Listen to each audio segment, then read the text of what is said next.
normalmente ya no traen nutrientes y por consecuencia el conejo no las va a comer, ¿sí? Muchas veces esos ecotrófos los podemos distinguir papaya, ¿sí? Solamente que vienen en forma de racimos, así como las uvas. Vienen en forma de racimos, vienen todos pegados y así es como los encontramos. Ese es un problema, o más bien es una característica que la gente que se dedica a la crianza de conejos, normalmente cuando llega a observar ese tipo de excremento en la jaula o en el piso donde se encuentran los conejos, es un síntoma de enfermedad, ¿sí? ¿Por qué síntomas? Cuando no están comiendo, que tienen problemas de parásitos, alguna infección en el tracto digestivo, alguna otra infección a lo mejor que esté afectando al animal a que se sienta enfermo, muchas veces dejan de consumirlos, ¿sí? Esos ecotrófos. Y entonces muchas veces salen del intestino y quedan pegados en la jaula o se ven en el piso, como se ven esas bolitas pequeñitas, pequeñitas y con mucho moco, ¿sí? Entonces eso genera un problema de que al final el conejo a lo mejor o los conejos que están en esa jaula están teniendo una patología, ¿sí? En el caso de la imagen que estamos viendo, en el conejo también está la válvula ileocecal, ¿sí? Que la válvula ileocecal es la que conecta con el intestino delgado y el intestino grueso, ¿sí? Y el ciego del conejo, pues es de forma discontinua, ¿sí? Porque tiene que pasar por este apéndice o tiene que pasar por todo el ciego y ya una vez que termina y da vuelta en el apéndice, vuelve a regresar y sale por el mismo orificio que entró, ¿sí? Y por consecuencia, pues, no es continuo, ¿sí? Es discontinuo, ¿sale? Entonces, ese sería el caso del conejo, ¿sí? Profe, Mande, escucho. psicotrofia. Normalmente, lo que pasa es que los conejos, los cuyos, normalmente es muy raro que lleguen a tener una digestión de ese tipo, al menos de que estén comiendo muy poco. Entonces, los conejos lo llegan a hacer cuando hay deficiencia de alimento incluso. Pero los conejos, aunque tengan poco alimento, mucho alimento, siempre lo van a hacer, ¿sí? Entonces, por eso en los cuyos a veces no se considera, porque si son cuyos que están bien alimentados, normalmente no lo hacen, ¿sí? Esa sería la diferencia, Jaime. Ah, ok, gracias. Sí. No sé, ¿alguien más? ¿Alguna otra pregunta o duda?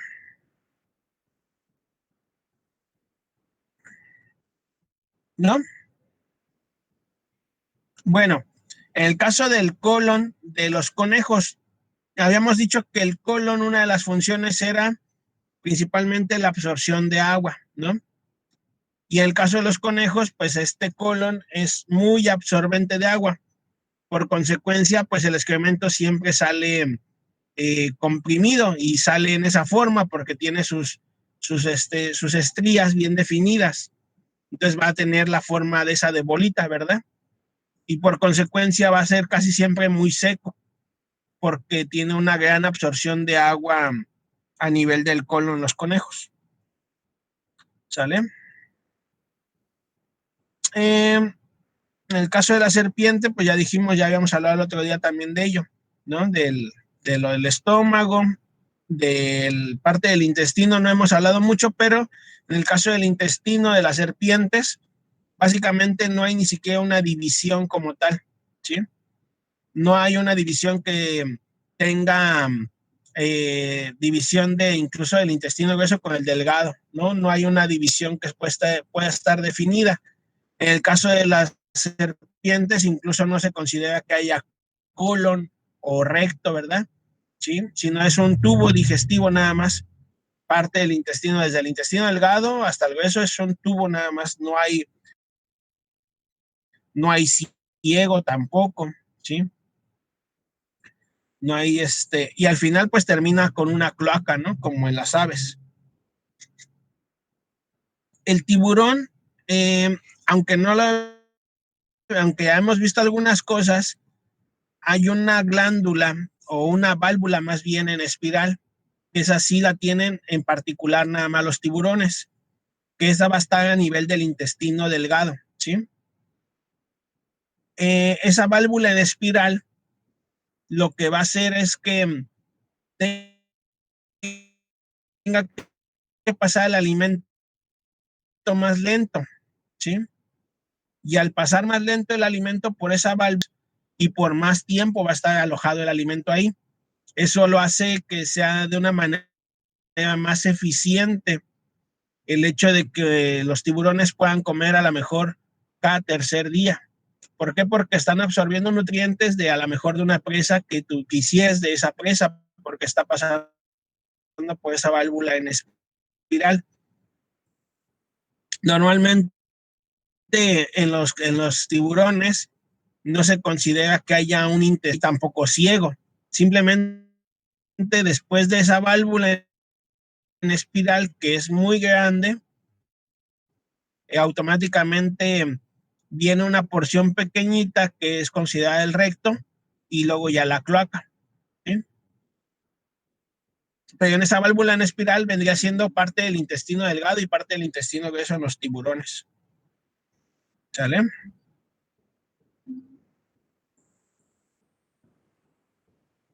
Incluso aquí se ve en esta imagen también, ¿sí? Esta parte del estómago. Este es el estómago, básicamente. Y luego ya viene parte del intestino. Y después del intestino delgado, que podría ser una parte, ya viene la válvula en espiral, ¿sí? Y automáticamente termina en la parte de una porción del recto y automáticamente en la cloaca, ¿sí?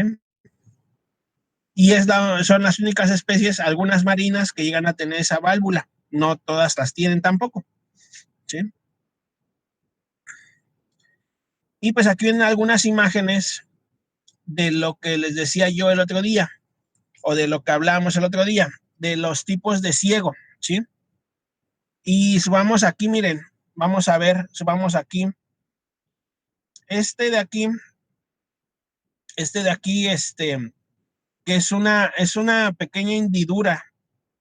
Muchas veces le decía yo, si esa pequeña hendidura o el ciego es muy pequeñito, pues se considera incluso continuo, ¿no? Continuo.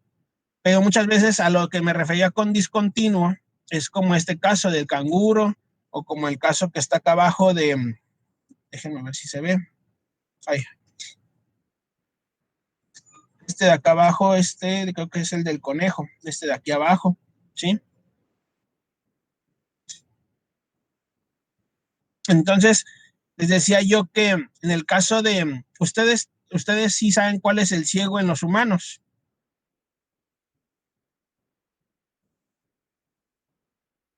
El apéndice, ¿no? El apéndice. Y muchos incluso, pues a lo mejor los han operado del apéndice y no saben a lo que se refería, ¿no? Es ese pedacito de intestino que es el ciego. Y muchas veces ese ciego hace una fermentación inadecuada por algunas bacterias, las bacterias que están ahí, y esa fermentación hace que se genere algún gas o algún digestión inadecuada, que principalmente son gases, y se cierra ese pequeño conducto. Y una vez que se cierra ese conducto por esa fermentación que tiene el ciego, automáticamente ya no puede salir ese gas o ese aire. Y es lo que genera que los tengan que operar de emergencia, ¿no?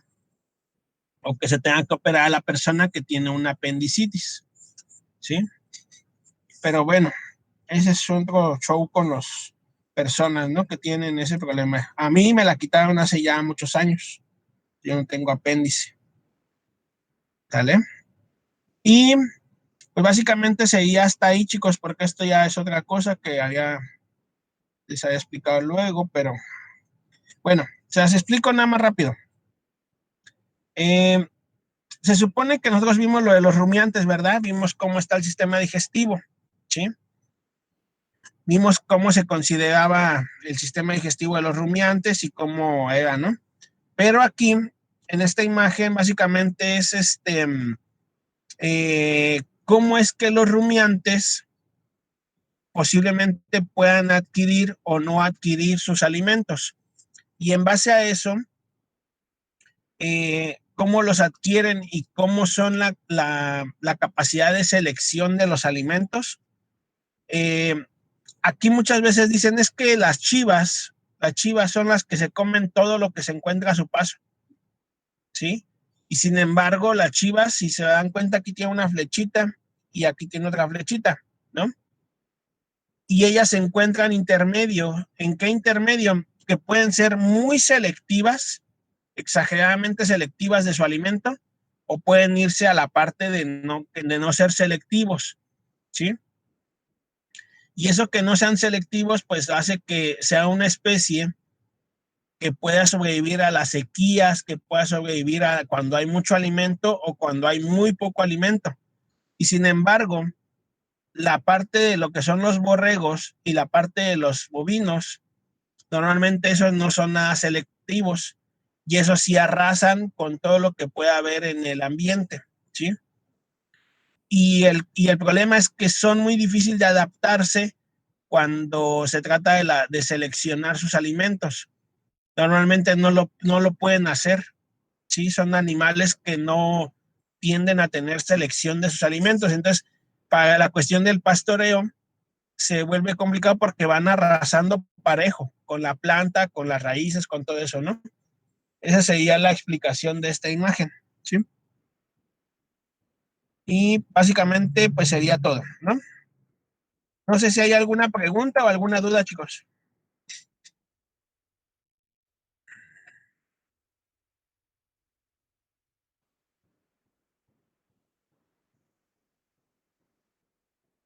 No, no por el momento, dice. No, por el Bueno, momento déjenme buscar la otra presentación para empezar con la otra.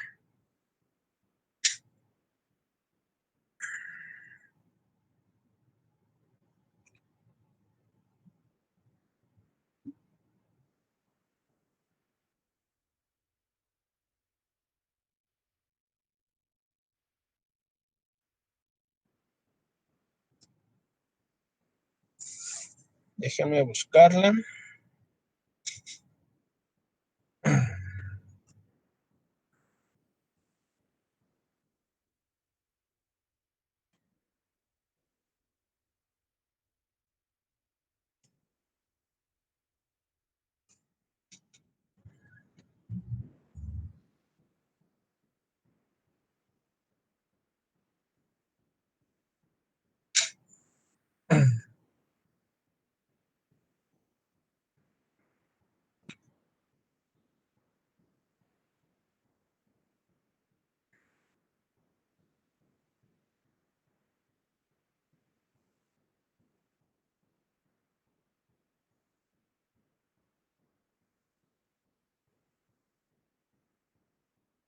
Ya la encontré, aquí la tengo ya.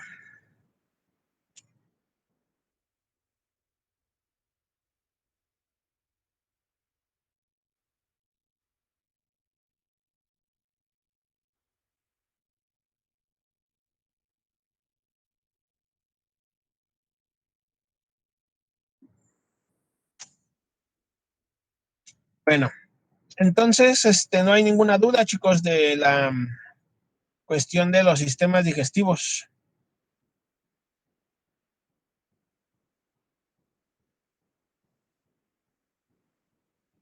Vamos a empezar entonces con la siguiente unidad, ¿sí? La siguiente unidad ya viene acerca de lo que es la digestión y vamos a ver lo que es parte de la absorción y lo que es el metabolismo de los carbohidratos, ¿sí? Aquí vamos a empezar a tocar temas incluso de bioquímica. Para los que les fue mal en bioquímica, que yo espero que no sean muchos o no sé cómo les haya ido, hagan un pequeño repaso de muchas cosas que ya vieron, e incluso de biología celular, que también estuvieron llevando en primer semestre, ¿sí? Entonces, y aparte lo vamos a combinar con parte de la anatomía, de lo que les acabo yo de explicar, y de la fisiología, y aparte de también de lo que es la fisiología en general, junto con la parte de lo que vendría siendo fisiopatología, ¿no? Que es parte de las patologías también. Entonces aquí es donde se va a poner un poquito más complicado porque van a tener que armar sus rompecabezas mentales de todas las materias que ya llevaron para poder empezar a entender un poquito más la materia o la clase, ¿vale? Entonces vamos a empezar con esto, vamos a empezar con lo más sencillo, lo más básico que van a ser los carbohidratos, ¿sí?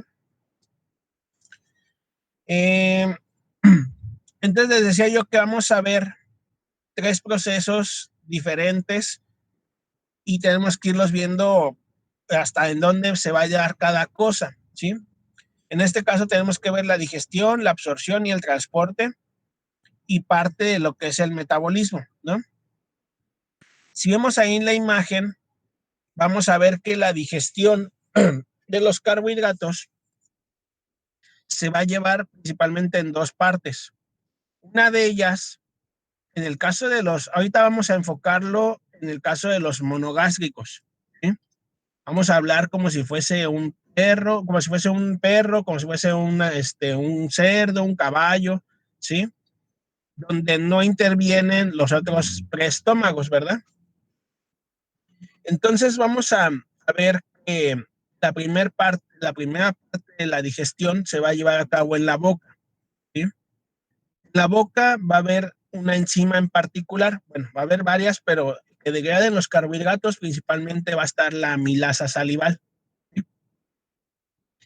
Esta amilasa salival es una enzima, es muy afín para poder romper ciertos enlaces, principalmente de lo que es la molécula del almidón, ¿sí? El almidón pues, es una molécula, ya lo vimos en el video, es un polisacárido de muchas glucosas pegado. Y eso se va a romper dependiendo los enlaces que tenga. Lo va a ser el caso de la amilasa, ¿no? Va a empezar a romper esos almidones para que se haga un proceso de digestión, pero no es una digestión completa, sino es una digestión parcial, ¿sí? Después los alimentos van a llegar al estómago y en el estómago van a sufrir un cambio, pero normalmente los que van a sufrir más un cambio no son los carbohidratos no les va a pasar nada.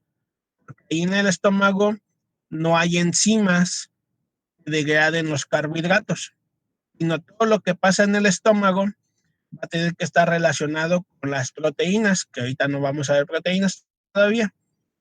Entonces, en el caso de los carbohidratos va a ser en la boca y luego, ya hasta que llegue el alimento a nivel de lo que es el intestino delgado, principalmente donde se encuentre en la parte del duodeno, ¿sí? Que en el duodeno vamos a tener dos órganos anexos al sistema digestivo, tiene que ver con el hígado y con el páncreas. Y si hablamos del hígado, principalmente pues, con la función de la vesícula biliar, ¿sí? Entonces, la función de la vesícula biliar está en el hígado y el páncreas van a formar ciertos metabolitos, o ciertas enzimas o glucoproteínas o catalizadores, ¿sí?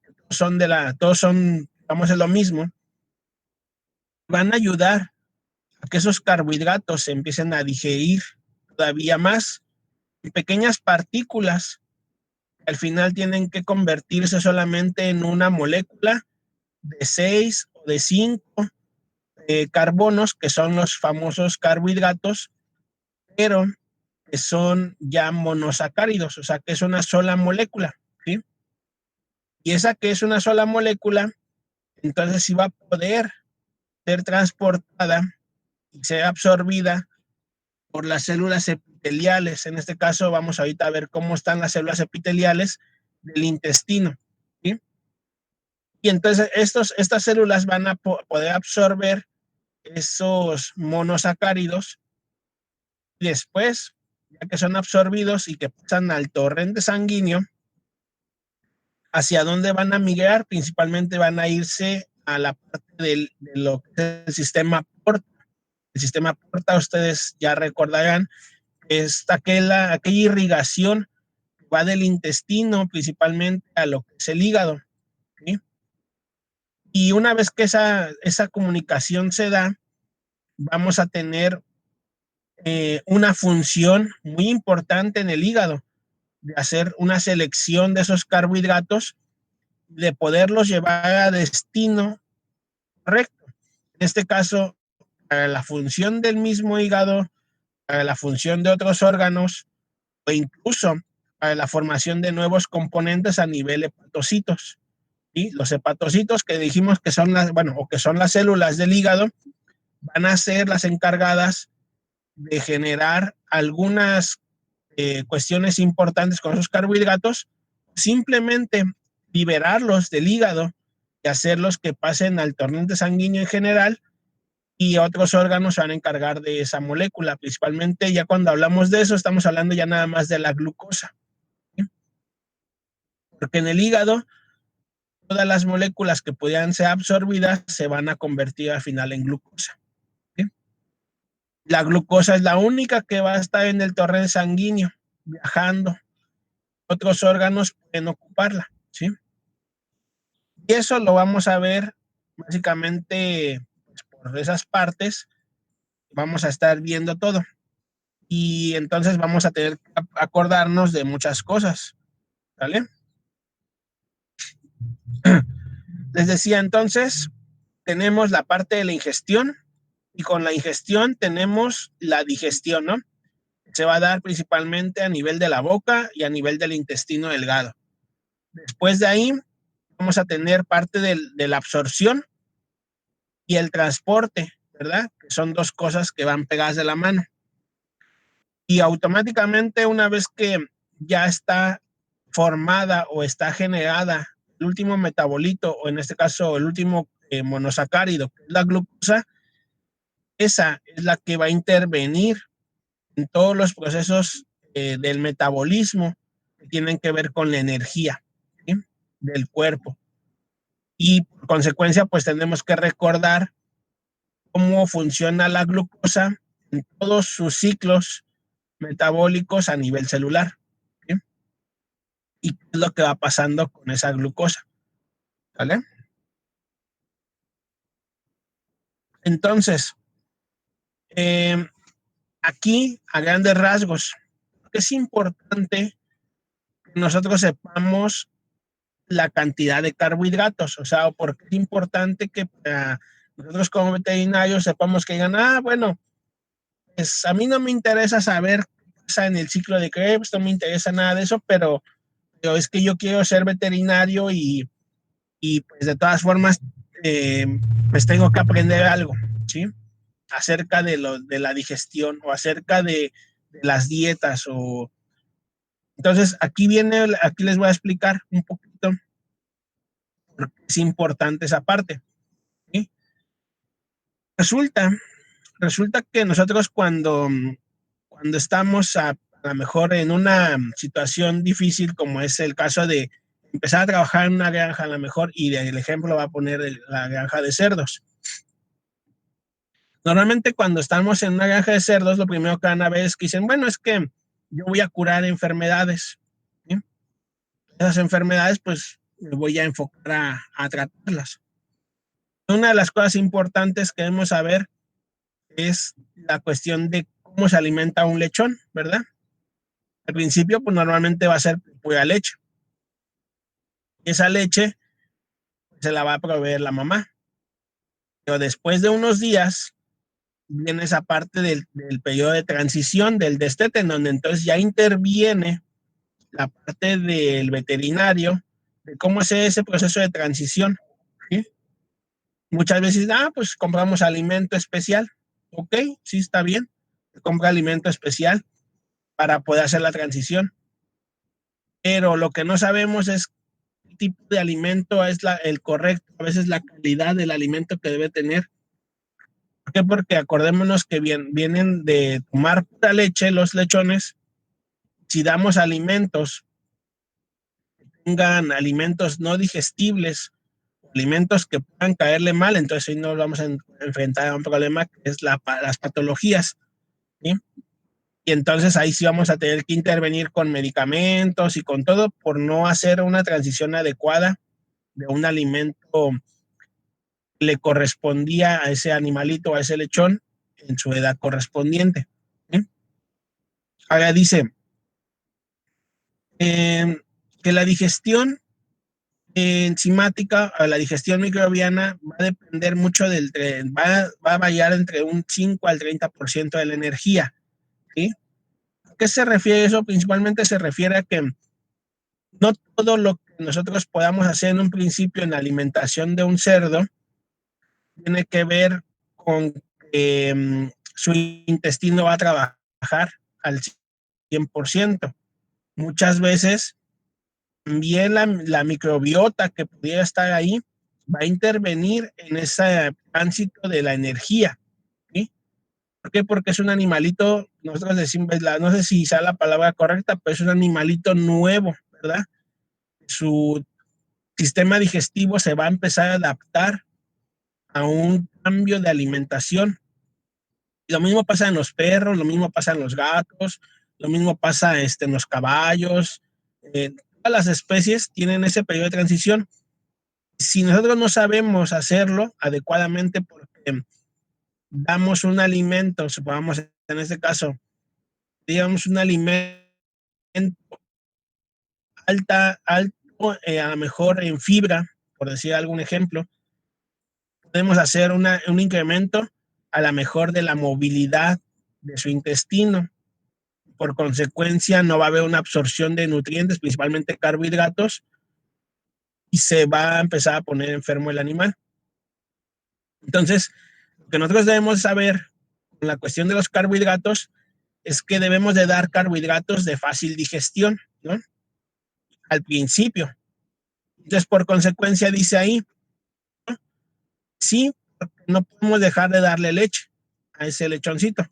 Luego, el almidón, el hecho de que diga almidón cocido, no quiere decir que el almidón, aunque tenga muchas cadenas de glucosa, cuando lo cocemos o cuando se somete a una cocción, normalmente se rompen muchos enlaces y hacen, de cierto modo, muchos de esos carbohidratos sean de fácil digestión, ¿sí? Y eso va a hacer que entonces el tránsito de la transición de un alimento de leche a un alimento comercial o algún alimento que se haga en la granja va a ser mucho más fácil para ese animalito, ¿sí? Por consecuencia, pues en todas las especies es lo mismo, ¿sí? Todas las especies va a ser lo mismo. Normalmente cuando nosotros hablamos de alguna otra especie, algunos alimentos los damos, sean cocidos, ¿sí? Para evitar que haya un cambio en su digestión o ayudarles a la digestión más que nada, ¿vale? Entonces es importante poder determinar o saber los tipos de carbohidratos que hay o que tenemos, ¿sí? Aquí tenemos entonces esta parte. Dice, gestión de los carbohidratos en los monogástricos contra los rumiantes. Aquí nada más lo va a poner una pauta.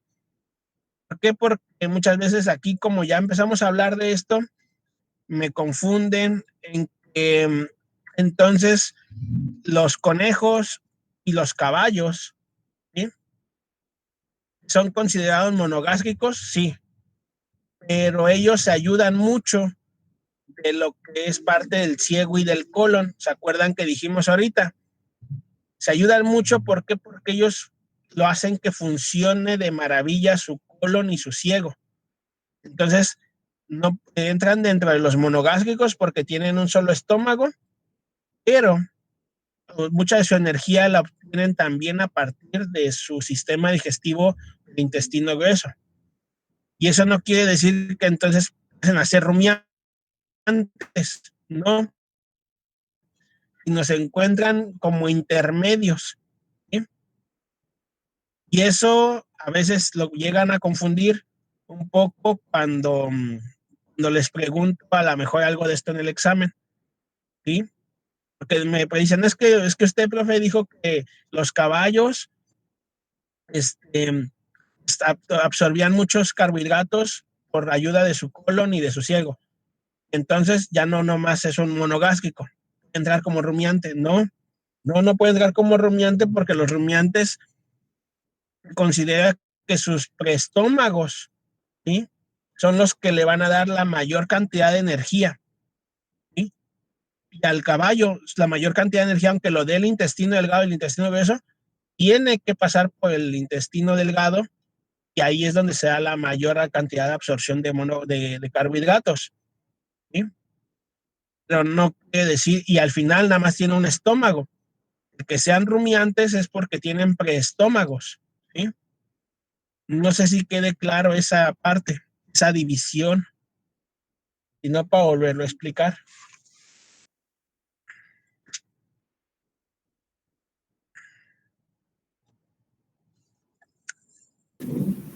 Sí, profe, por favor. Sí me confundí Ajá, un poquito. ok. Bueno, vuelvo a explicar para que quede claro. Los monogástricos que estamos viendo acá arriba, somos el perro, la gallina, el cerdo. Estos son monogástricos de los cuales toda su energía se va a concentrar en la absorción del intestino delgado, ¿sí? Toda su energía que puedan absorber va a ser mayor en el intestino delgado, ¿sí? Y eso, que hagan eso, pues los considera que su estómago que tienen, que eso es un monogástrico, básicamente, aunque no tenga una función para los carbohidratos, toda su digestión de la enzimática se va a dar en el intestino delgado. Va a ser muy poquita la que se pueda dar, digamos, de la absorción de carbohidratos en forma de ácidos grasos volátiles. Va a ser muy poquita, que se dé a nivel del colon, incluso nula, como el caso del perro. El perro no va a haber absorción de eso porque su ciego no funciona de tal manera como a lo mejor como en las aves o como en el cerdo, ¿sí? Sino va a haber absorción de carbohidratos, en este caso, como lo son los ácidos grasos volátiles, ¿sí? Y no tanto de carbohidratos, sino más bien de energía, porque vamos a ver que los ácidos grasos volátiles se transforman en energía, ¿sí?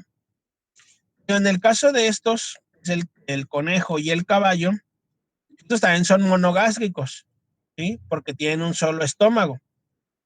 Pero mucha de su energía de esos dos animales va a depender de la formación de ácidos grasos volátiles en el ciego y en el colon, ¿sí? Muchos de esos animales van a absorber más energía de ahí que de lo que es el intestino, como el caso de la gallina o del cerdo, ¿sí? Entonces, que estos dos, pues aquí representa, son 3 rayitas y aquí son 2 rayitas, ¿sí? Pero en el caso de los rumiantes, la mayor cantidad de energía que van a adquirir, ¿sí?, las vacas, los borregos, los chivos, va a ser de la función de sus preestómagos, de lo que es el rumen principalmente, ¿sí?, por la formación de esos ácidos grasos volátiles. Y la formación y la absorción de carbohidratos a nivel del intestino va a ser mínima. Por consecuencia, cuando llega al colon y al ciego, va a ser todavía más pequeña esta absorción de carbohidratos o de energía, ¿sí? Entonces, pero en el caso de los rumiantes se caracteriza que el rumen es el que va a hacer más esa función, ¿sí? Entonces, cuando yo les pregunto, ¿los caballos y los conejos son monogástricos? Pero su energía se basa más en la parte de su ciego y de su colon. Es verdad. ¿Por qué? Porque así funcionan, pero no es que sean considerados rumiantes porque no tienen esos preestómagos como los rumiantes, nada más tienen un solo estómago, Muchos de los ácidos, la energía, esa es por medio de esos ácidos grasos volátiles que se forman en el colon y en el ciego, o más bien en el ciego y luego que se absorben en el colon, ¿no? No sé si quede claro o es lo que no entiendan, porque les digo, si no entienden eso, va a ser difícil que puedan entenderle las demás cosas que siguen. Sí, profe, ya quedó claro, ¿Ya gracias. quedó claro? Ok. Ok. Bueno, alguien que no haya entendido, no haya quedado claro para alguien,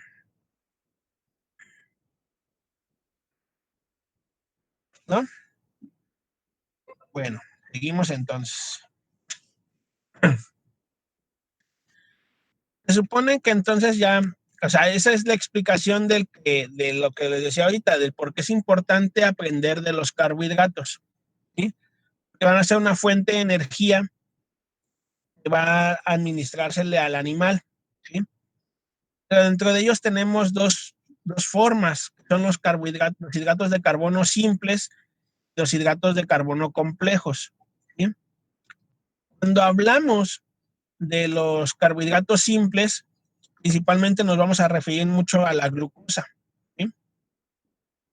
Y la otra es la fructosa.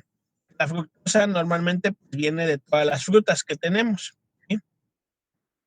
Y básicamente, como dice aquí, lo encontramos en el azúcar, en la miel, mermeladas, jaleas y golosinas, ¿no? Pues sí, pero en el caso de los animales, pues en todo lo que tenga que ver con alguna fruta en particular, entra esa fructosa, ¿sí? Pero nosotros decimos, bueno, pero nosotros dijimos, profe, que cuando vimos lo de los alimentos, muchos de los animales consumían el producto de una planta que eran los granos o las gramíneas y muchos consumían plantas, ¿no? Como las vacas y todo eso. Entonces, muchos de esos van a ser de este tipo, de almidón, ¿sí? Y muchos de los almidones pues, están presentes en los tubérculos o como en la papa y eso, pero no todos tienen que ver de esa manera. Muchos de los cereales y de los granos, como el maíz, el salvado, la avena, esos alimentos tienen mucho almidón, ¿sí? Por eso se consideran alimentos energéticos. Se consideran que tienen mucha cantidad de carbohidratos, de almidones. Y entonces, muchos de esos vamos a verlos que nosotros lo vamos a dar en la dieta, muchos de los almidones, ¿sí? Y estos son los que tienen que ver con que sean complejos. Y cuando hablamos de alimentos simples, y como ahorita el ejemplo que estaba viendo de los cerditos, normalmente tratamos de dar hidratos de carbono simples para que les cueste menos trabajo digerirlos, ¿sí? Y una de las cosas que tenemos aquí es que la glucosa induce a la secreción de la insulina. Y la insulina es una hormona que estimula el apetito. Después vamos a ver por qué pasa eso. Pero todo se basa en la función de la glucosa. Cuando ustedes han visto, ustedes han escuchado o han leído, dicen es que traen alta la glucosa, ¿no? Entonces esa persona o ese animal puede tener diabetes, ¿no? Porque no hay suficiente insulina en su cuerpo para que haga la función de meter la glucosa a los órganos correspondientes y por consecuencia trae siempre los niveles altos de glucosa. De entrada ahorita ya no está, digamos, está ya prohibido para ustedes el decir, es que mi papá tiene, o si alguien tiene algún familiar X, digan es que tiene incrementada el azúcar, ¿no? Ese término está mal implementado. Mucha gente, ustedes han escuchado que dice, es que tengo alta el azúcar, ¿sí? Pero realmente no sería el término correcto, ¿sí? El término correcto, pues es, tienen incrementada la glucosa. Y si hablamos del término médico, ¿cómo se le llama a ese término? Ya hablando médicamente, porque ustedes tienen que referirse al término adecuado. ¿Cómo se le llama cuando tienen alta la glucosa?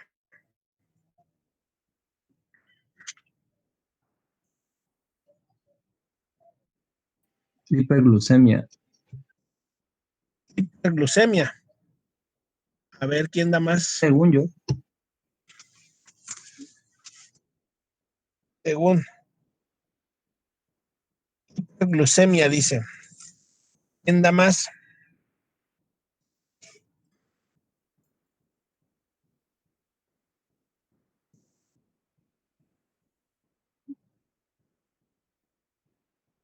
Ahí pusieron a alguien más en el chat, no vi quién fue, pero...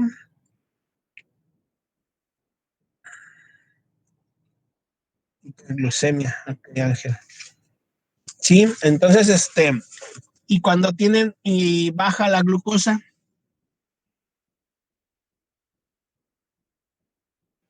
Hipoglucemia. hipoglucemia, ¿no? Hipoglucemia. Y bueno, son términos médicos, ¿no? Y al final son términos que nosotros, como ustedes, tienen que manejar siempre. ¿Sí? Nosotros ya no podemos decir, es que tiene alta el azúcar, es que la tiene baja el azúcar. Primero, ese término no está correcto. Segundo, lo ideal es no decir, es que tiene baja la glucosa o tiene alta la glucosa. No, lo mejor sería decir hiperglucemia o hipoglucemia. ¿Sí? Y eso tenemos que empezarlo a tomar en cuenta de que se nos vaya quedando como una costumbre, ¿sí? Para poder entonces referirnos a términos médicos adecuados, ¿sale? Bueno, entonces estamos bien en eso. La que sigue. Aquí tenemos los carbohidratos importantes en la nutrición animal. Son en general, porque aquí estaríamos hablando de algunos que son de monogástricos y otros en rumiantes.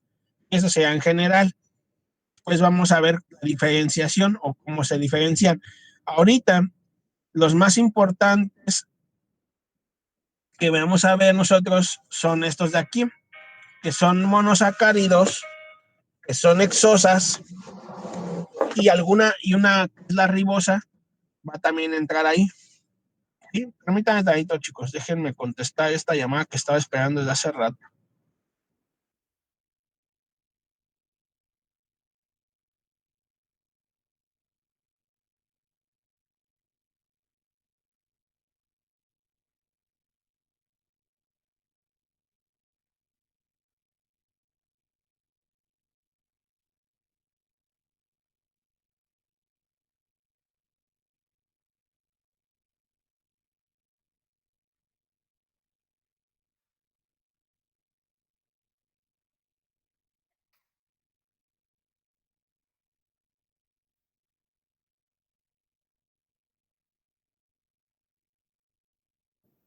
Gente, pero no me la hacían llegar.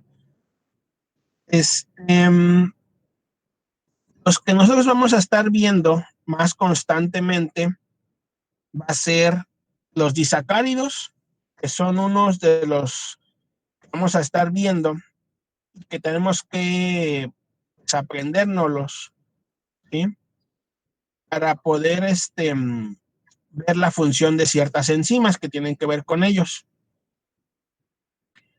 La otra va a ser lo que son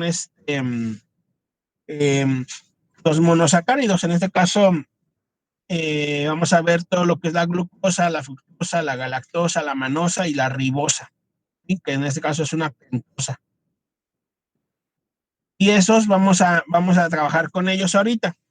Los polisacáridos, normalmente esos algunos vienen más con la cuestión ya de, como en el caso de las exosonas, que viene siendo el almidón, que el almidón ya vimos cómo es que está compuesto. El glucógeno, que es otro de los compuestos que también es una hormona, va a generar que se forme el glucógeno a nivel interno. Y luego tenemos algunos como lo que es las gilanas o las arabanas, que tienen que ver con las pentosas también, pero esos son más en rumiantes, ¿sí?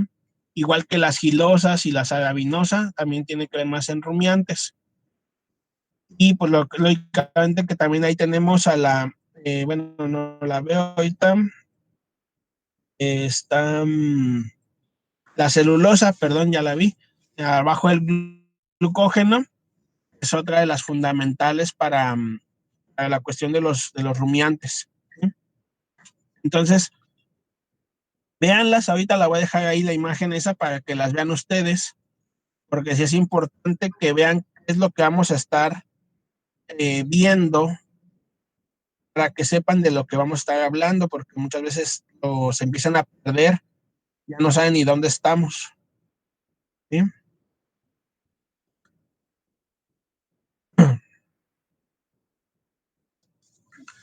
Entonces, vamos a trabajar con esas principalmente, con las que les acabo de mencionar. Aquí viene igual, otra vez vamos en esa parte, vamos a ir viendo poco a poco porque luego se me pierde en el camino, ¿sí? Dijimos que el almidón pues, tiene que ver con a la formación de disacáridos después, ¿sí? Y eso tiene que verse en el tubo digestivo. Y luego, pues eso va a pasar a ser un monosacárido al final, ¿sí? Ese monosacárido va a pasar ahora sí al torrente sanguíneo, por medio del intestino, va a llegar al hígado. El hígado va a hacer su función de mandarlo a tejidos o quedarse con esa glucosa. Puede ser que forme glucógeno, ¿sí? Para que lo mande al músculo. Y por consecuencia, pues ya de ahí generar otros mecanismos, ¿no? de la glucosa. En el ciego, muchos lo que pasa es esto, ¿no? La celulosa y la hemicelulosa van a generar al final ácidos grasos volátiles. Pero ya dijimos que en el caso de los monogástricos, nada más en el caballo y en el conejo va a ser de mucha importancia. En el caso del cerdo, del perro y de las aves, no va a tener tanta relevancia la formación de ácidos grasos volátiles, ¿sí? Entonces vamos a ver estos tres ahorita, ¿sí? Estos se los tienen que aprender casi de memoria. ¿Por qué se los tienen que aprender casi de memoria? ¿Por qué creen que se los tienen que aprender así?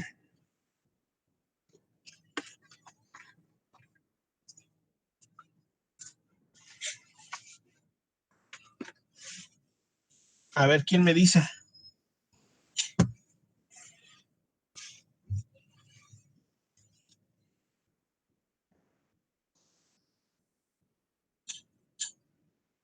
¿De qué está conformado? Para que sea más fácil. ¿De qué está conformado? Es más o menos, para saber de qué está conformado, pero más que nada, dice que la sacarosa, ¿qué sería? ¿Qué tipo de carbohidrato sería la sacarosa?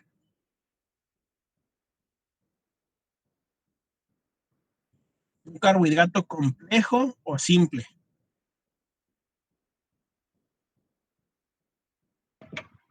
Complejo. Complejo. Complejo, dice. A ver, voy a regresar poquito.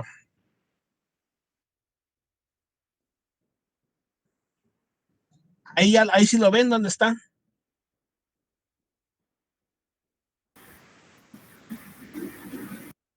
Es un disacárido. Y si me regreso un poquito más para acá,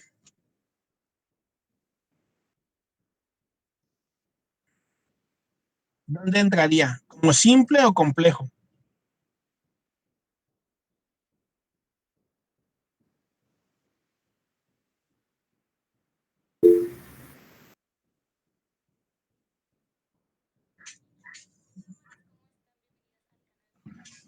Pues en ninguna de las dos, ¿no? Ninguna de las dos, dice. Ninguna de las dos. En el azúcar. En el azúcar. Sí, posiblemente. Pero entonces, no es un carbohidrato complejo como tal, porque no está conformado de muchas moléculas, son nada más dos, ¿sí? Lleva un proceso de digestión, sí. El proceso de digestión tampoco no es tan simple, pero no podemos catalogarlo como algo complejo, porque complejo estamos hablando de que son muchas moléculas pegadas, ¿sí? Y entonces, los alimentos no son de muy difícil digestión, ¿verdad? Como le decíamos, como el almidón, que tiene muchos enlaces y muchas moléculas. Perdón.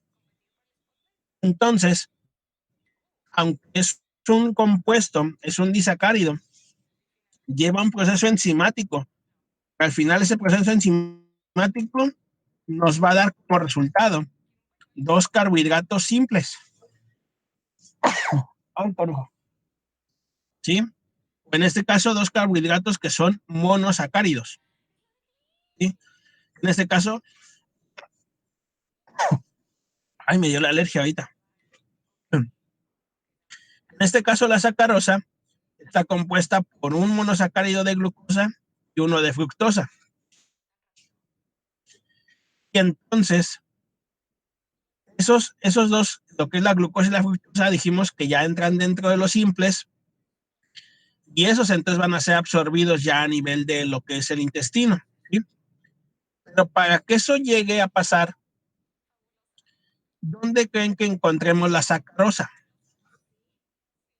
¿En qué alimentos se encuentra la sacarosa?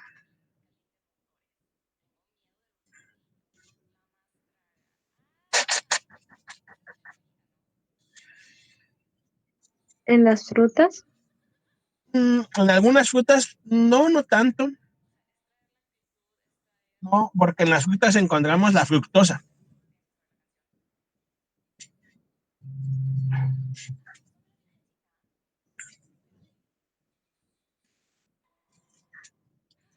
A ver, piénsenle.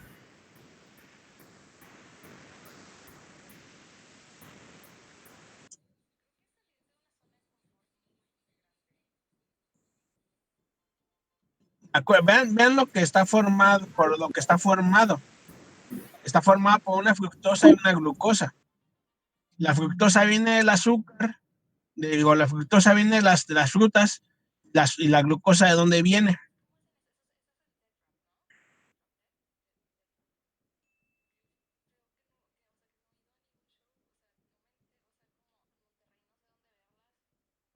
O sea, pónganse a pensar de lo que le dan de comer a un animal. ¿Sí? Pónganse a pensar en un alimento, el que ustedes quieran, le van a dar de comer a un animal.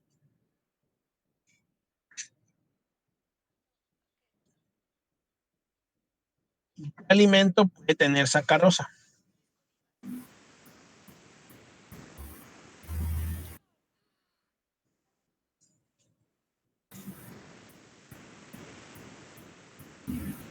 No. Los vegetales. Algunos vegetales pueden llegar a tener la combinación, ¿sí? Algunos, ¿sí? ¿Por qué algunos pueden llegar a tener una combinación?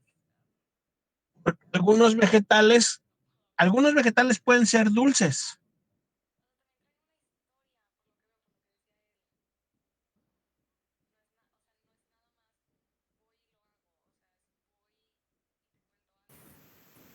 Sí.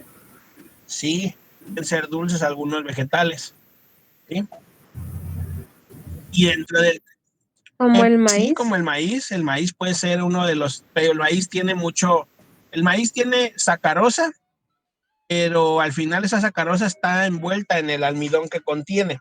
O sea, tiene mucho almidón, y al final ese almidón, pues si se degrada, puede tener varias moléculas de sacarosa, ¿sí? Ese podría ser el ejemplo.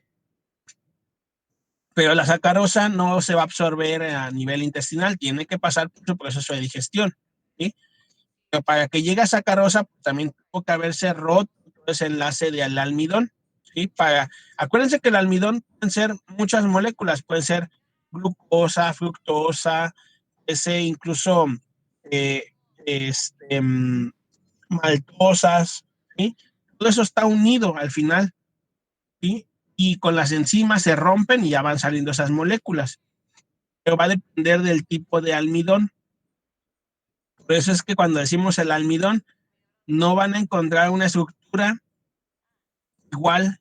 ¿Por qué? Porque el almidón del maíz al almidón de la avena es totalmente distinto, ¿sí? Es muy diferente. Eso es lo que debe de quedar claro. ustedes van a ver que el almidón es una molécula tan grande que no todos los almidones son iguales. ¿Sí? Algunos pueden cambiar, porque a lo mejor no tienen maltosa y otros sí, y al final de cuentas son almidones. ¿Sí? La lactosa es la más fácil. ¿Dónde se encuentra la lactosa? En la leche, ¿no? En toda la leche. Eso es la combinación de galactosa con glucosa. ¿Sí? En el caso de la maltosa, pues son 2 moléculas de glucosa. ¿Sí? Entonces, así es como vamos a empezar esta situación. Ahora, aquí nada más lo único que creo es que veamos qué enzimas son las que tienen que ver con el almidón o con la cuestión de lo que viene siendo los ácidos, los carbohidratos. A ver cuáles serían.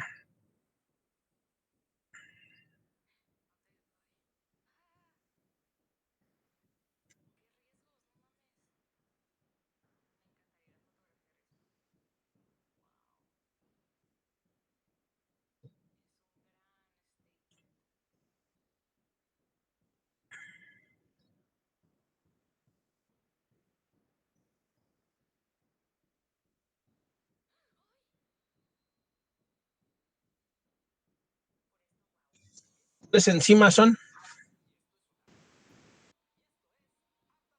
Las que tienen que ver con los puros carbohidratos.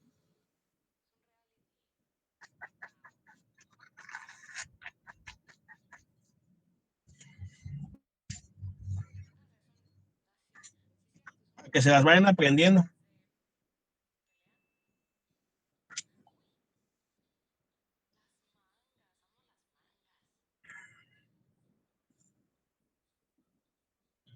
La amilasa es uno, que es la alfa amilasa. ¿Sí? Se encuentra en las glándulas salivales. ¿Cuál otra?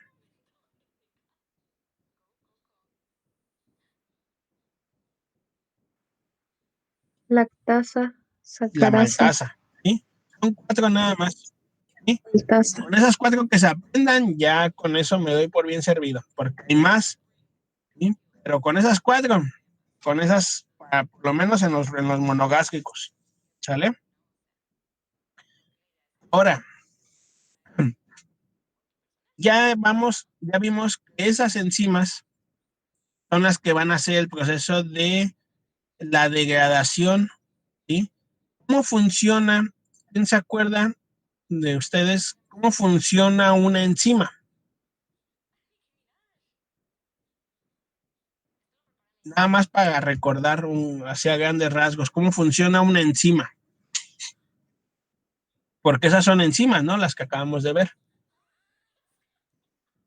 Son degradadores o catalizadores que también dicen que hacen más rápido el proceso de cualquier reacción, digamos. Ajá. Son catalizadores. Normalmente van a atacar a una parte de la molécula en particular, ¿verdad? Y al atacarlo, ¿sí? O al capturarlo o al secuestrarlo, van a hacer que se rompan principalmente esos enlaces por los cuales están unidos. ¿Sí?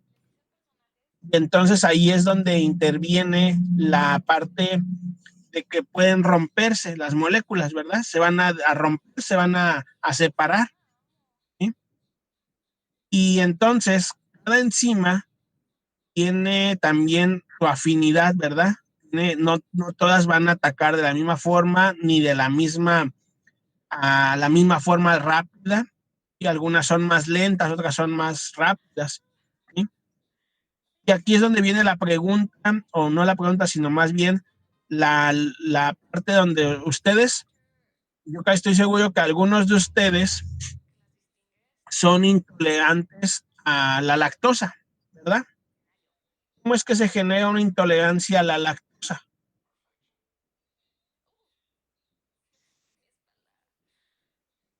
¿No es cuando no creas la enzima para procesar la lactosa? En este caso, cuando no se genera la enzima la lactosa, ¿verdad? Porque la lactosa es una, pues ya dijimos, es un disacárido, se encuentra en la leche y no es digerido, ¿verdad? O sea, es el hecho de no digerirse adecuadamente a nivel intestino delgado, y entonces ¿a dónde pasa esa lactosa intacta? Normalmente pasa aparte de lo que es el intestino grueso. Del intestino grueso dijimos que nosotros vamos a tener una microbiota o una flora bacteriana, ¿sí? Lo ideal es una microbiota que sí va a tener la capacidad de digerirla, ¿verdad? Y esas bacterias normalmente se van a generar, por la acción de la digestión de eso, se va a generar unas bacterias que son acidolácticas. ¿Por qué? Porque son las que se van a alimentar más de la leche, o en este caso de la lactosa. ¿Y qué generan esas bacterias acidolácticas? Generan mucho gas, ¿sí? ¿Por qué? Porque no es un lugar, el intestino, donde se puedan llevar, donde estén normalmente. Entonces generan mucho gas, y al generar mucho gas, empiezan a generar ese malestar, ¿verdad? Y normalmente, ¿qué les pasa a las personas que son intolerantes a la lactosa? Aparte de que generan gas, Les da diarrea. les da diarrea, pero la diarrea es un mecanismo que es para contrarrestar el efecto de ese gas que se está generando, y normalmente uno de los mecanismos que hace es jalar agua para contrarrestar los efectos de los gases que se están generando. Por consecuencia, si jala agua al intestino, pues normalmente hay un incremento de la motilidad y del peristaltismo, y por consecuencia, pues da la diarrea, ¿no? Se genera esa patología. Entonces, sabiendo eso, que una persona se puede ser intolerante, ¿verdad? A la lactosa, normalmente entonces es porque no hay una enzima que pueda degradarla, que pueda catalizarla. Y eso puede pasar con cualquier animal, ¿sí? Normalmente sí pasa con muchos, ¿sí? Cuando hablamos de los perros les llega a pasar eso. Dejan de producir lactosa más o menos alrededor de los 2 meses de vida. Por eso después ustedes le pueden dar lactosa al perro o darle leche y les va a generar diarrea al perro. ¿Por qué? Porque ya no tienen la enzima. Normalmente eso es muy común que pase cuando se deja de consumir el alimento, ¿sí? Cuando dejan de consumir alimento, y no sé si a ustedes les ha pasado, a lo mejor dejaron de consumir mucho tiempo leche, pero realmente que sea leche, o sea, lactosa. ¿Por qué? Porque no quisiera engañarlos, ¿verdad? Pero hay muchas leches que no son leche, ¿verdad? No, a lo mejor ustedes toman leche, pero no saben que no es leche, ¿sí? Y como dejan de consumir realmente lo que es la lactosa, cuando consumen realmente leche o consumen algo que contiene lactosa, es cuando se dan cuenta que son intolerantes ya a la lactosa, ¿sí? ¿Sabían que hay leches que no son leches? Sí, ¿Sí? ¿Cómo se dan cuenta cuando una leche no es leche? Cuando dice producto lácteo. Cuando dice producto lácteo, exactamente, o derivado de producto lácteo, ¿no? ¿Sí? También. Normalmente esos son productos que son deshidratados y se adiciona agua, ¿verdad? Para hidratarlos y que crezca leche, ¿sí? Y hay un montón de marcas, casi todos los Tetra Pak, todas las marcas Tetra Pak son de ese tipo, ¿sí? Y quieren consumir leche, tiene que ser casi leche, si consideran más leche natural, deben tener un tiempo de anaquel, y el tiempo de anaquel no dura más de una semana. Y esos normalmente, pues aquí tenemos una, ¿no? Que es la leche Caracol. Ustedes van al centro comercial y la tienen que tener en refrigeración, ¿sí? ¿Para qué? Para que se mantenga, por periodo de anaquel, ¿sí? Y la mayoría de los Tetra Pak, la gran mayoría, son productos lácteos, no son derivados de productos lácteos, ¿sí? Pues esos, sí, por lo regular, algunos sí llegan a traer una cantidad adecuada de lactosa, otros no. Otros ya incluso pues tenemos marcas, ¿no? Deslactosadas, ¿sí? Pero bueno. Entonces sí queda claro que cuando damos un alimento, por falta de las enzimas, puede haber un problema serio, ¿no? Porque se genera la patología. Pero bueno, aquí tenemos los ejemplos de las 4 enzimas que les digo que se van a tener que aprender. Las 4 enzimas están presentes también en los animales, más que esta imagen es de humanos, ¿verdad? Pero es lo mismo. Dice, la milasa. La milasa, ¿qué dijimos que hacía? Pues degradar el almidón. Aquí tenemos que es la maltosa o etcétera, ¿no? Porque pueden ser diferentes tipos de moléculas, ¿sí? Dijimos por qué. Pero también podemos tener la ingestión de glucosa como tal, ¿sí? O la ingestión de lactosa, o la ingestión de sacarosa, ¿sí? Podemos tener cualquiera de esas. En el caso de la de almidón, tenemos la maltosa. La maltosa ya está aquí como tal. La maltosa vendría siendo un disacárido o un monosacárido.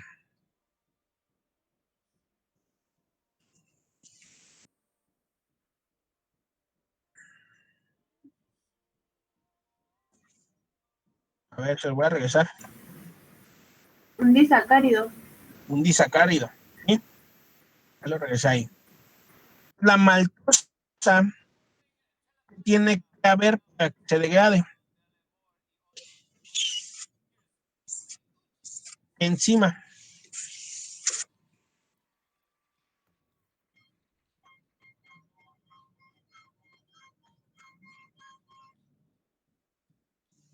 Enzima es la de la maltosa. Maltasa. La maltasa, ¿sí? O también isomaltasa, que se vendría siendo bien a la misma, nada más que esa es igualita, ¿no? Es la isomaltasa o maltasa, la misma. Y por consecuencia dice que la maltosa está compuesta ¿por qué? Por 2 moléculas ¿de qué? Glucosa. De glucosa, ¿sí?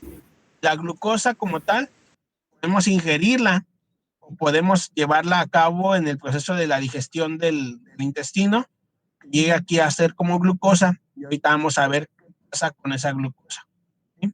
Ahorita vamos aquí. En el caso de la lactosa, ya dijimos que la lactosa va a estar atacada por la lactasa y la lactasa va a hacer que se formen 2 moléculas, ¿cuál y cuál?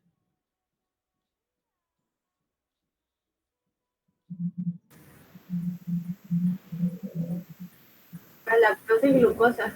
Galactosa y glucosa, ¿no? ¿Sí? Se va a convertir en galactosa y en glucosa. Y la otra parte es la sacarosa. La sacarosa dijimos que va a tener 2 moléculas también, ¿no? Va a ser atacada por la sacarasa, va a darnos como resultado que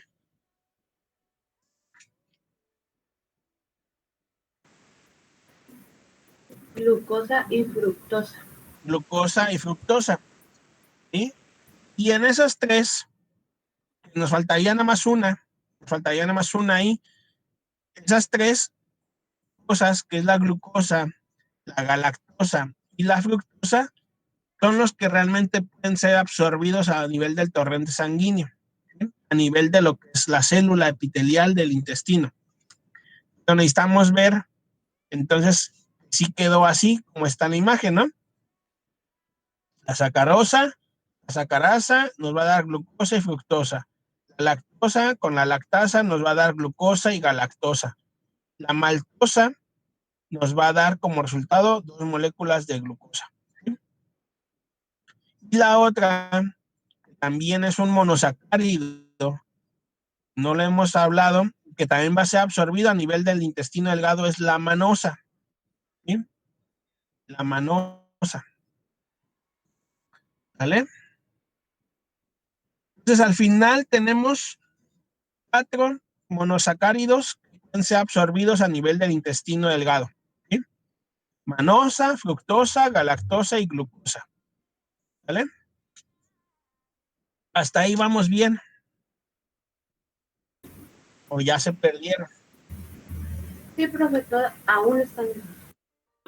¿Profe, va a pasar la clase? O sea, grabado. Nice. ¿Sí? Bueno, ahora, ahorita ya les dije, ya estábamos a nivel de que ya hicimos la digestión, ¿verdad? Y sin embargo, si se dan cuenta, no hemos hablado nada del estómago, porque el estómago no tiene nada que ver con la digestión de carbohidratos. Y nada más hablamos de la amilasa que está en la boca y luego lo que llega al intestino delgado, se forman las enzimas a nivel pancreático, porque también no tiene nada que ver todavía el hígado aquí, ¿sí? Nada más las enzimas que están a nivel pancreático, que son las 3 que acabamos de mencionar, ¿sí? Luego de ahí, ya que son absorbidos, ¿sí?, a nivel intestinal, aquí tenemos los monosacáridos, fructosa, glucosa, galactosa, manosa, ¿sí? Aquí tenemos los disacáridos, ya dijimos, ¿no? La sacarosa, que es la glucosa y fructosa, la lactosa, glucosa y galactosa, ¿no? Los polisacáridos, ¿no? Ya dijimos que estos pueden llegar, ¿sí? Van a llegar en los alimentos que tengamos. Aquí vienen algunos ejemplos, de aquí frutas, azúcar y leche, legumbres y cereales, ¿no? ¿Sí? Pero estas legumbres y cereales no todas tienen que ver con la parte de los monogástricos, ¿verdad? No todas van a tener esto. Pero muchos de estos sí también van a tener el almidón y celulosa, pues van a tener algunos, pero no todos los podemos digerir los monogástricos, ¿sí? Al final les digo, estamos en el intestino. El intestino entonces se va a encargar de absorber, ¿sí? De absorber. Lógicamente que estos pues los tienen que degradar, estos también tienen que degradarlos. Al final estos de acá son los que van a ser absorbidos, solamente los monosacáridos. Y el hígado, que dijimos que era el que va a ser por medio del sistema porta, va a ser una función, ¿sí? Va a ser una función muy importante. Dentro de esas funciones va a captar o va a generar o que se forme al final la molécula de glucosa, porque ustedes vieron la glucólisis tiene que ver con moléculas como es la fructosa y también tiene que ver con algunos mecanismos de la lactosa y con algunos otros de la manosa. Lo vamos a ir viendo con más detalle, ¿no? Pero para que al final digan, bueno, ¿y dónde quedó la manosa o dónde quedó la fructosa? Esto tiene que ver con los mecanismos que ustedes ya vieron a lo mejor en la glucólisis e incluso en lo que es la parte de lo que son las pentosas fosfato, que es otro mecanismo que también tengo que haber visto, cómo se transforma toda la glucosa. Pero bueno, la glucosa va a tener estas 4 funciones, ¿sí? Una de ellas es la oxidación inmediata para dar energía, ¿sí? La oxidación inmediata para dar energía normalmente va a ser a nivel muscular o a nivel de los órganos periféricos, ¿sí? Va a llegar al hígado y el hígado va a decir, ¿sabes qué? Vete al torrente sanguíneo, no te quiero aquí, porque necesita energía el cerebro, ¿sí?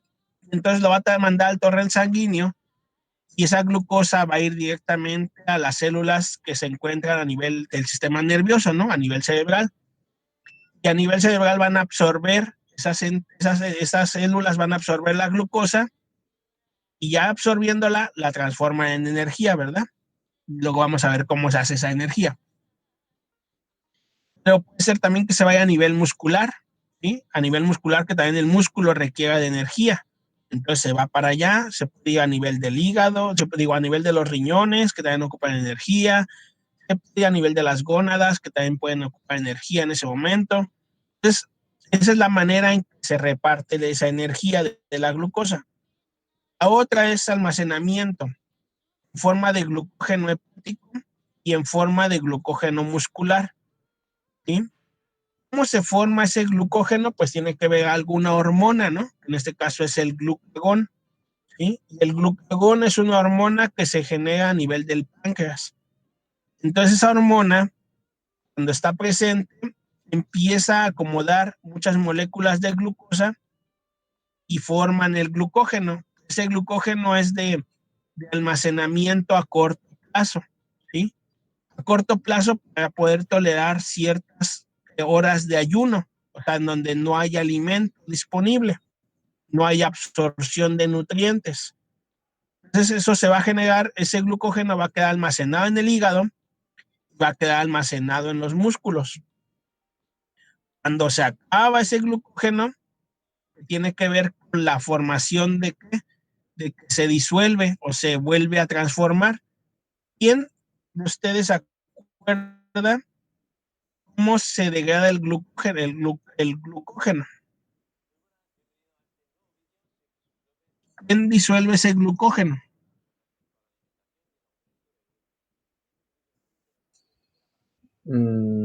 Era a través del hígado, ¿no?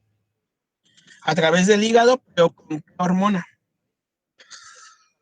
Ah, no me acuerdo. O bueno, efectos de qué hormona se tiene que disolver. Que al final son dos hormonas, ¿no? Las que... No es ¿cómo se llama? La hormona del estrés, ¿cómo se llama? Ah, eso me olvidó, profe. Por ahí va. Se llama glucagón. No, no es glucagón. ¿El glucagón? Cortisol. El glucagón es el que lo forma. Sí, ajá, es el que lo forma. El cortisol era el que decía. Cortisol, el cortisol no lo disuelve, no es que lo disuelva. Hay una hormona que va a disolver, ¿no? Que rompe otra vez la forma del glucógeno. No será Pero hay una hormona la que va a decir, oye, si tienes almacenado, mándamelo, ¿no? Porque yo estoy bajando, ¿sí? Y si yo estoy bajando, no puedo bajar porque yo tengo que mantenerme activa. ¿Qué hormona será?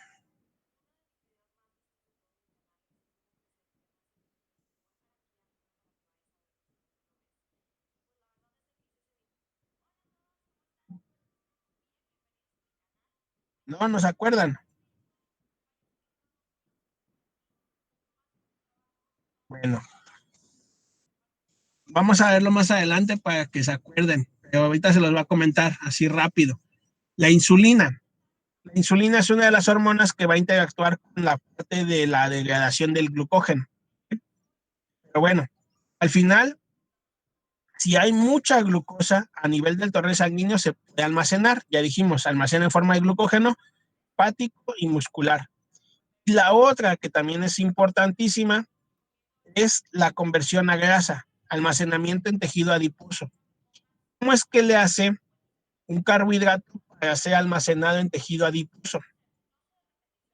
¿Cómo le hará?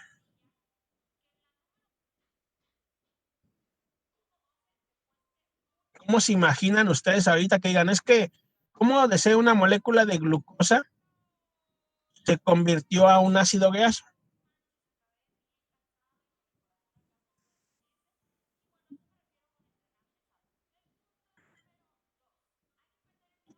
¿Cómo le hizo? ¿Cómo le hace?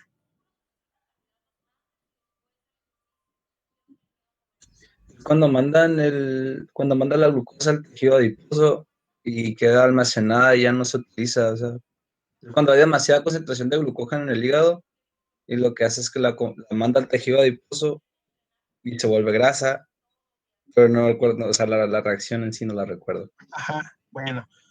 Vamos a verlas con calma porque al final es la formación de ácidos grasos que son los triglicéridos, ¿sí? Que van a formar muchos triglicéridos y entre esos triglicéridos que se forman tienen que ver con las rupturas de lo que son las moléculas de glucosa en carbonos hasta transformarlos en moléculas de 3 carbonos. ¿Sí? Lo vamos a ver. Ya que se forman en 3 carbonos, por eso se llaman triglicéridos, porque son 3 moléculas o 3 carbonos con su glicerol. ¿Sí? Y esos carbonos, ¿de quién se los da? Los carbohidratos, en este caso la glucosa. Vamos a ver, pero quería ver si más o menos medio se acordaban, porque eso es cuestión de bioquímica, ¿sí? Pero bueno, el asunto está en que entonces va a tener esas funciones, una vez que llegue la glucosa al hígado va a tener esas funciones. Oxidación inmediata para dar energía, almacenamiento de glucógeno en hepático y muscular, y la otra la conversión a grasa. ¿Por qué es importante saberlo? Porque es una dieta para un cerdo. Y no importa, tú ponle más energía, ponle más carbohidratos. Si ustedes incrementan la cantidad de carbohidratos en una dieta para cerdos de engorda, ¿qué va a pasar al final del proceso? Se van a tener animales a lo mejor muy buen peso, pero mucho de ese peso va a ser ganado en grasa. Y la grasa a lo mejor no va a ser bien pagada cuando hablemos de las canales. ¿Sí? Entonces, nosotros debemos de tener siempre en cuenta que no podemos exceder los requerimientos de carbohidratos porque podemos hacer un cambio en la conformación de la canal o de la canal. Cuando hablamos de canal, pues nos referimos a la carne, ¿no? Ya del animal muerto. Podemos repercutir en que tenga mucha grasa esa canal, por consecuencia no va a ser bien pagada o no va a ser bien vista. Lo mismo va a pasar con los rumiantes, lo mismo va a pasar con las gallinas, o lo mismo saberlo. ¿Sí? ¿Vale? Ahora, ¿cómo está conformada histológicamente la parte del intestino? Aquí viene. ¿Sí? Aquí viene claramente. Dice, tenemos las vellosidades. ¿Sí? Las vellosidades básicamente son la parte más, digamos, más puestas a la luz, ¿verdad? Del intestino. Luego de ahí tenemos, son las criptas. Las criptas no son más que hendiduras que están entre las vellosidades, ¿sí? Son estas como curvaturas. Pero al final, todas estas curvaturas están compuestas por células que están aquí. Toda la parte de alrededor, la periferia, hay células. ¿Sí? Ahorita vamos a verlas. Todo esto está conformado en la parte de la mucosa. ¿Sí? Luego tenemos la submucosa, que en la submucosa pues vamos a tener lo que son la vena, lo que son los vasos linfáticos, ¿sí? Y lo que tenemos el plexo nervioso muscular. Normalmente aquí es donde tenemos cuando llegamos a ver dolor o molestia, normalmente aquí hay dolor porque tiene su plexo nervioso, su mucosa. ¿Sí? Y ahí tenemos también lo que son las arterias, o sea, aquí viene toda la conexión de los capilares, ¿no?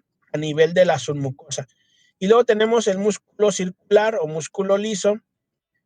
Normalmente es el que nos va a ayudar con la contracción o relajación del intestino. Luego tenemos el músculo longitudinal que también ayuda con la peristalsis, con el movimiento. ¿Sí? Luego al último pues tenemos la serosa, la parte más externa, está digamos pegada entre otros órganos, aunque está rozando otros órganos sin que se lastimen entre ellos. ¿Sí? ¿Y qué es lo que tenemos en las vellosidades? En las vellosidades pues vamos a tener lo que son esta imagen de este lado, la parte muscular de la mucosa. ¿Sí? ¿Y qué tenemos aquí? Básicamente vamos a tener lo que son los capilares, ¿sí? Tenemos los enterocitos, tenemos el vaso linfático. ¿Sí? Y entonces el enterocito es la célula que se va a encargar de ser el que va a absorber todo, ¿verdad? Todos los nutrientes que va a absorber. Pero ese enterocito, ¿cómo es que se comunica o cómo es que se va a estar comunicando con lo exterior, en este caso con los nutrientes. Y normalmente lo hace por medio de las microvellosidades. ¿Sí? Las microvellosidades, ustedes lo vieron en biología celular. ¿Sí? Son las microvellosidades, viéndolo de la manera, digamos, bioquímica. ¿De qué están hechos esas microvellosidades?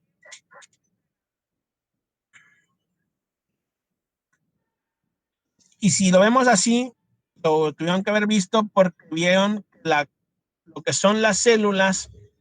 Las células están conformadas por una membrana celular, ¿verdad? Y la membrana celular está conformada por ciertos compuestos. ¿Y qué es lo que tiene una membrana celular?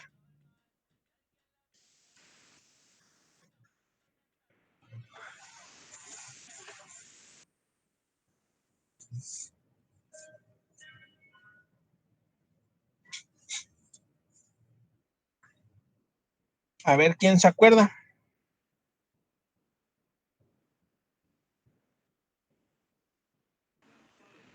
¿Qué pregunta, profe? ¿Qué son las Pues lo que microvellosidades? pregunté fue que las microvellosidades son las que van a estar en contacto con los nutrientes, pero en sí las microvellosidades, ¿qué son? O sea, ¿de qué están hechas?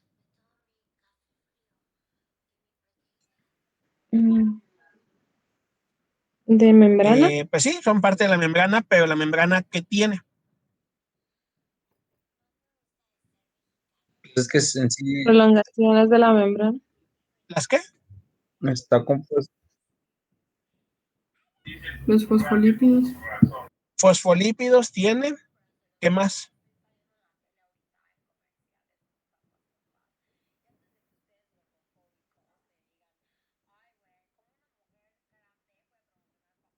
En sí, o sea, los fosfolípidos sí están, que es lo que más tiene, ¿no? Pero a lo que yo me refería es que los fosfolípidos sería como que estuvieran por aquí abajito, ¿sí? Por donde estoy poniendo el puntero, por aquí, ¿sí? Y también va a haber por acá, y va a haber de este otro lado, incluso en la parte de abajo también va a haber fosfolípidos. Pero las microvellosidades, ¿qué son? O sea, ¿qué tipo de molécula tiene una microvellosidad?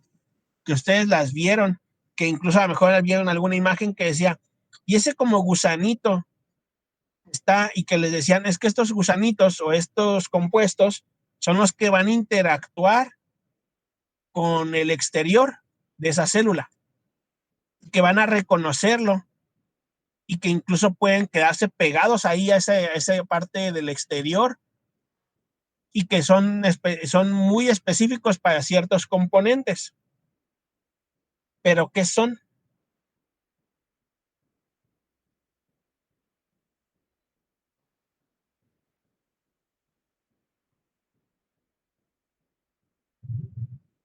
Y les digo que sí lo tuvieron que haber visto porque cuando hablamos de la membrana celular y que decimos que la membrana celular está compuesta por fosfolípidos, hay cosas también entre los fosfolípidos.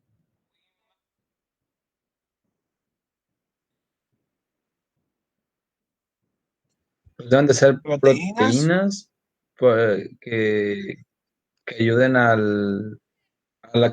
para que ayuden a captar los nutrientes de la Ajá, comida. son proteínas, pero esas proteínas están pegadas con algo más, que por eso se llaman, por eso en este caso se llaman, lo que está pegado a la proteína es esa microvellosidad.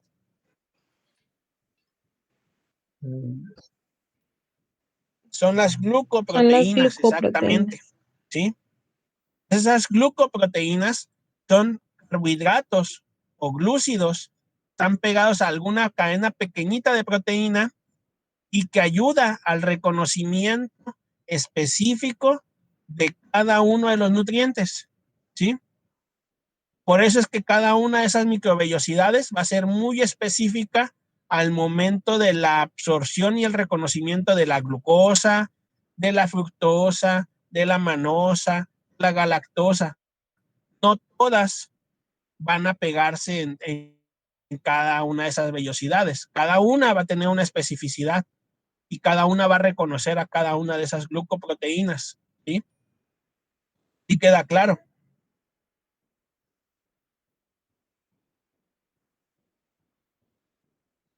¿O hay alguna duda? Sí, queda claro. ¿Sí? Bueno. Ok. Entonces, cuando nosotros hablamos de la absorción se va a llevar a cabo por medio de esas microvellosidades, ¿sí? Si ustedes me dicen, ¿las vellosidades son las que se encargan de la absorción? No. Las vellosidades son el acomodo de lo que vendrían siendo los enterocitos, ¿sí? Son las vellosidades. Las vellosidades son nada más son el acomodo de esos enterocitos, que son las células que contienen microvellosidades, que esas microvellosidades están compuestas por glucoproteínas, que son las que reconocen a los nutrientes. ¿Sale? Sí, sí queda claro. Sí, profe. Sí, profe. Bueno, ahora, Profe, más, escucho. perdón. ¿Para qué dijo que servía el músculo longitudinal? El músculo longitudinal normalmente es el que hace los movimientos peristáticos, Ah, ¿sí? ok, muchas El que hace la como contracción, ¿sí? Y el circular solamente es el que hace como movimiento en onda, ¿sí? O sea, tienen que haber los dos movimientos, tanto el de longitudinal como el del circular, para que pueda haber los movimientos peristáticos completos, ¿sí? Porque el movimiento peristático es compresión y relajación y el movimiento en onda gracias. para que vaya avanzando el alimento, ¿sí? Entonces esos son los movimientos. Ahora, entonces, ya que vimos eso, que entonces se va a dar a cabo el proceso de la absorción por medio de esas microvellosidades. Ahora sí, tenemos entonces aquí como esta imagen, ¿no? Aquí dice vellosidades intestinales. Aquí acordémonos que las vellosidades intestinales van a tener que tienen las Con las vellosidades que microvellosidades. capta las microvellosidades, ¿no? Sí. Lo que se me pasó comentarles aquí, ¿cuál es la función de las criptas? ¿Cuál sería la función de las criptas? Solamente es una función. La función de ellas es captar todavía mucho más rápido lo que son los nutrientes, más que incluso que las vellosidades. ¿Por qué? Porque alimento que entra a una cripta con nutrientes lo reconocen muchísimo más rápido, ¿sí? Incluso las vellosidades, porque a veces por el movimiento que llega a tener el intestino, se les escapan a las vellosidades los nutrientes. Pero algo que entra a una cripta automáticamente es absorbido rápidamente por esas microvellosidades que están ahí en los enterocitos, en esas criptas. Y entre más criptas tenga, ¿sí? El intestino tiene mayor absorción, ¿sí? De esos componentes, o sea, de esos nutrientes. Y hay especies que casi no tienen criptas y hay especies que tienen muchísimas criptas. Entonces, por eso la absorción de nutrientes es más rápido, ¿sí? Esa sería la diferencia, ¿sí? Del que tengan o no tengan criptas, la absorción es mucho más rápida. Pero bueno, entonces, aquí tenemos el ejemplo de la imagen. Ahí tenemos los monosacáridos, el disacárido, y luego ya tenemos las vellosidades intestinales, el enterocito como tal, y cómo va a pasar las moléculas, ¿no? Sí, ahí vamos ahí poco a poco. Pero, bueno, es que no sé si empezar con esto porque no sé cómo se sienten de información hasta ahí. Ya Es es mucha. la hora, profe. ¿Sí? Ok, no porque el asunto es que ya Profe, muertos.